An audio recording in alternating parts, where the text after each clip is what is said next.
Hello বন্ধুরা, দেখো আমার এই যে ফুল গাছগুলোর বয়স কিন্তু বেশি নয়, মানে 2-3 মাস মতো এরকমই বয়স হবে, বেশি নয়। কিন্তু কীরকম ফুলে ফুলে ভরে গেছে দেখো, আমি একটু দূর থেকে দেখাচ্ছি কীরকম ফুলে ফুলে ভরে গেছে।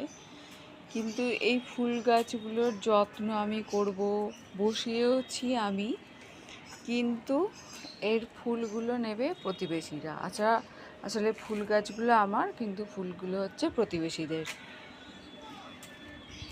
এটা দেখো, এই গাছটারও বয়স মানে 1.5 থেকে 2 মাস হবে। এটা হচ্ছে একটা ধূত্র ফুলের গাছ, আর এগুলো তো বাহারি গাছ জানো, আর এটা হচ্ছে তুলসী গাছ। আর এদিকেও একটা বাহারি গাছ আছে, আর এখানে দেখো এই যে তোমার দুধের আলতা ফুলের গাছ রয়েছে। এই দেখো টগর ফুলের গাছটা, মানে একটু ওপর থেকে দেখালে